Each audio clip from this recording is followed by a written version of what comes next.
Oke, di kesempatan kali ini kita akan membahas tentang pelajaran LAS SMAW 3G atau posisi PF. Materi ini adalah materi pengantar teori sebelum nanti kalian praktek di workshop. Nah, apa saja yang akan kita bahas? Materinya adalah LAS SMAW. SMAW itu apa? Bagaimana cara kerjanya? Seperti apa busur dan kawat lasnya? Kita akan bahas. Kemudian posisi pengelasan ada 3G dan juga PF. Apa sih 3G itu, apa sih PF? Baik 3G maupun PF ini menunjukkan posisi pengelasan. Setiap pengelasan itu punya tingkat kesulitan masing-masing. Posisi pengelasan itu umumnya ada posisi flat, vertikal, horizontal, dan juga overhead. Kemudian persiapan base materialnya nanti, spesimen yang akan dipakai untuk praktek seperti apa. Kemudian persiapan kawat lasnya. Kemudian bagaimana cara mempersiapkan mesinnya. Dan setting polaritas ampernya. Ada juga yang terakhir adalah teknik pengelasan untuk pengelasan root, filler, dan juga capping.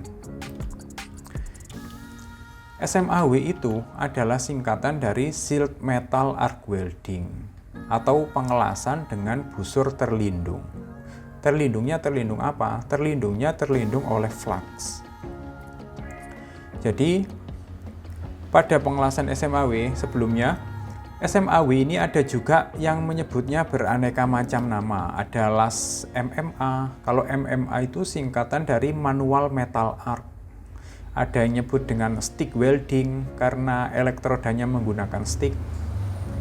Terus kemudian cara kerjanya nanti ada trafo atau inverter yang bisa memberikan perbedaan potensial atau adanya voltase sehingga membuat arus listrik ini mengalir. Dari aliran arus listrik ini akan ada loncatan elektron. Loncatan elektron ini akan menimbulkan arc atau busur atau nyala api pengelasan. Nyala api pengelasan ini yang akan mencairkan antara base material dengan logam las atau elektroda. Ketika mereka mencair, mereka akan bergabung menjadi satu. Setelah membeku atau mengeras, mereka akan menjadi suatu sambungan las. Di sini ada stang holder, kemudian di ujung stang itu bisa kita pakai untuk memegang kawat las. Nah, kawat lasnya, ilustrasinya seperti ini. Di bagian tengah ini adalah wire core atau inti kawatnya. Kemudian di bagian luarnya ada flux coating. Flux ini nantinya akan menjadi slag. Apa sih bedanya flux dan slag? Padahal dua-duanya ini barangnya sama. Perbedaannya ketika belum terpakai atau belum meleleh itu namanya flux. Begitu dia meleleh, setelah itu akan menjadi pelindung. Nah, kalau sudah meleleh itu namanya slag. Slag di sini berfungsi sebagai pelindung, tapi juga bisa berfungsi sebagai penyebab cacat kalau kita ngelasnya tidak hati-hati atau tidak benar.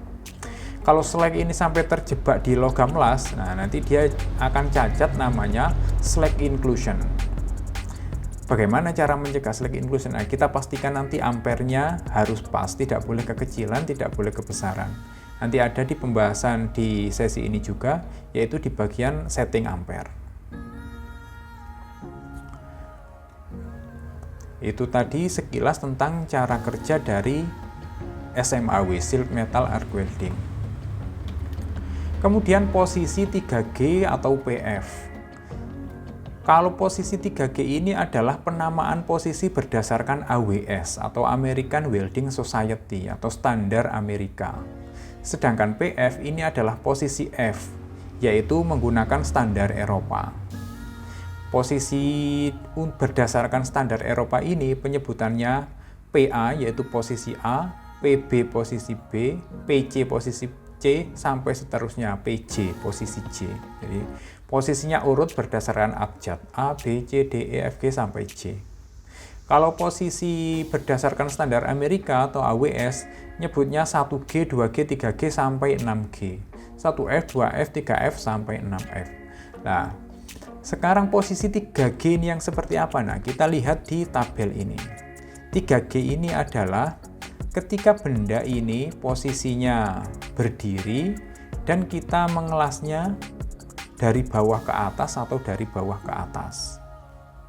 Kalau dari atas ke bawah yang seperti ini gambarnya, kalau dari bawah ke atas yang seperti ini, kalau dari atas ke bawah yang seperti ini. Baik dari atas ke bawah maupun dari bawah ke atas namanya sama-sama 3G kalau di standar Amerika. Tapi kalau di standar Eropa beda. Kalau dari bawah ke atas namanya PF. Kalau dari atas ke bawah namanya PG. Nah, karena di sini sudah ditentukan berdasarkan program pelatihannya sudah ditentukan 3GPF, maka posisi 3G yang dari bawah ke atas atau posisi uphill. Kalau posisi dari atas ke bawah ini namanya downhill. Jadi itu tadi perbedaan antara dua standar, yaitu standar Eropa dan standar Amerika. Saya ulangi lagi, kalau standar Amerika penyebutannya 1G, 2G sampai 6G, 1F, 2F sampai 6F. Sedangkan kalau Eropa menggunakan P diikuti huruf. Kalau P ini artinya posisi, kalau PF berarti posisi F yang ada di tabel di sebelah sini ini.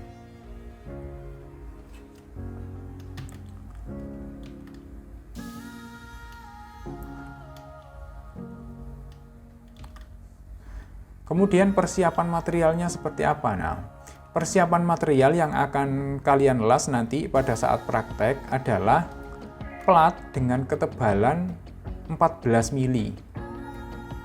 Walaupun nanti aktualnya tidak 14, tidak apa-apa. Ini biasanya umumnya memakai 14 mili, tapi kalaupun nanti adanya 10 mili juga tidak masalah.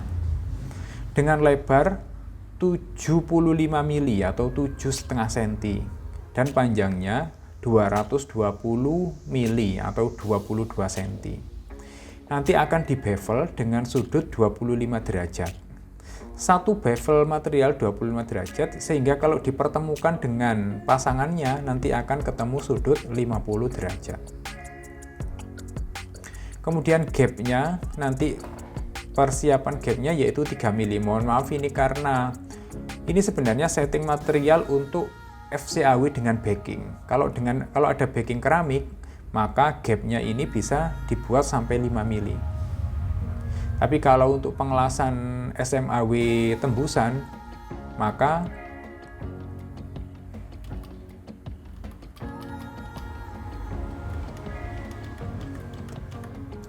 gapnya bisa kita buat antara 3 di sekitaran 3 mm. Platnya nanti diposisikan, nanti setelah di-tag diposisikan berdiri seperti ini untuk dilakukan pengelasan. Materialnya menggunakan apa? Materialnya menggunakan CSA36 atau carbon steel dengan kode A36. Dengan V-groove, ini 50 derajat, kemudian dimensinya, dan juga tebalnya. Nah, kemudian kawat lasnya menggunakan kawat las E7018 atau ada yang pakai E6016 atau E6013. Apa artinya kawat E7018, E6016, E6013 ini? Pertama untuk kode E, ini adalah elektroda. Jadi dia elektroda yang ada pembungkusnya, ada flagnya. Kalau dia ER berarti kawat saja, tidak ada pembungkusnya. Untuk kawat las GTAW dan juga GMAW itu kodenya ER. 70 ini apa? 70 ini menunjukkan kuat tarik atau kekuatan dari logam pengisinya, yaitu 70 KSI, 70 kPa square in. Kalau ternyata di sini 60, berarti dia tidak lebih kuat. Dia kekuatannya 60 KSI atau kPa square in. Kemudian setelah 2 digit ini, ada satu angka ini yang menunjukkan posisi pengelasan yang dipakai untuk kawat tersebut. Karena di sini tertulis 1 itu untuk semua posisi. Bisa dipakai posisi flat, bisa dipakai posisi vertikal, horizontal, dan juga overhead. Kemudian angka terakhir atau digit terakhir ini menunjukkan jenis flak atau jenis selaput pada elektroda tersebut. Kemudian untuk setting mesinnya, Setting mesin yang pertama yaitu ampere. Ampere ini karena ini mesin kombinasi, jadi settingannya ada banyak. Tapi kalau untuk dipakai mesin las SMAW saja, kita hanya akan menyeting ampernya. Berapa settingan ampere? Nah, settingan ampere nanti bisa kita lihat pada box kawat lasnya. Semisal di box kawat las itu tertulis angka ring biasanya antara 40 sampai 60 ampere. Maka kita coba diambil tengahnya. Antara 40 sampai 60 berarti tengahnya 50 ampere. Nah, itu kita coba kita pakai untuk ngelas. Kalau ternyata kok hasilnya kekecilan, maka kita besarkan sedikit. Kalau kebesaran, kita kecilkan sedikit. Apa indikasinya ampere itu kekecilan? Biasanya nyalanya susah. Sudah gitu, hasil pengelasannya menumpuk. Nah, itu tandanya ampere kekecilan.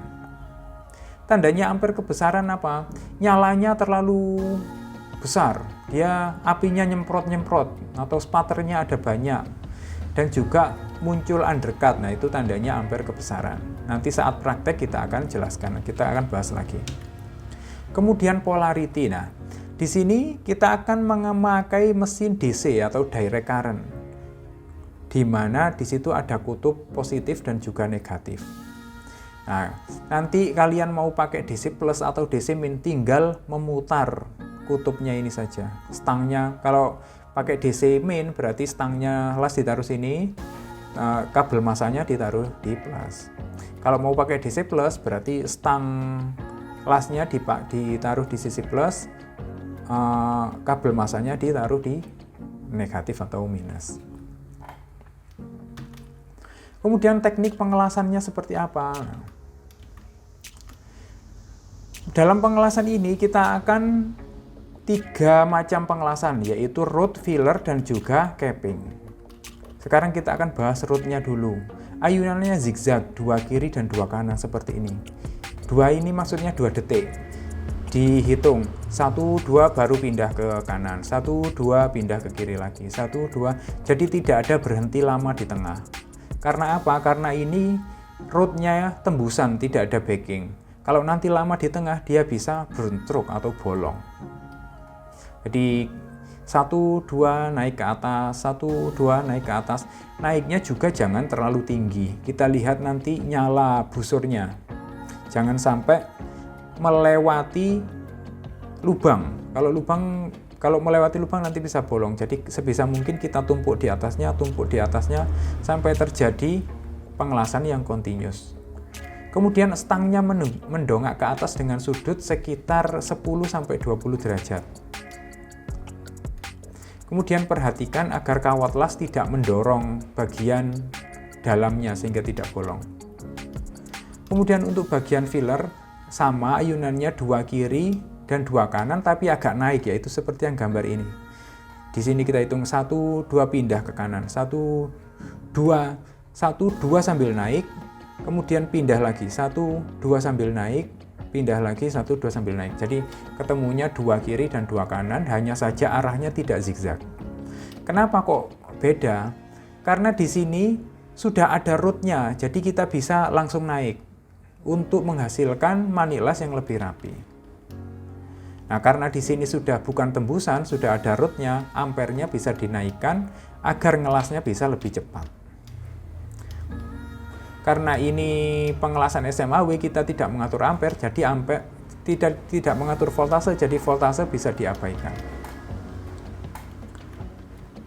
Kemudian capping, ayunannya kita bisa kembali ke ayunan root seperti tadi, yaitu zigzag.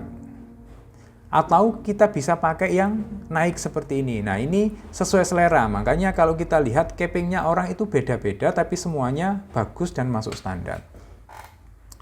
Baik, demikian pembahasan kita tentang teori sebelum praktek tentang pengelasan SMAW 3G.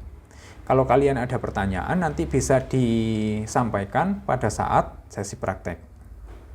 Demikian, Assalamualaikum warahmatullahi wabarakatuh.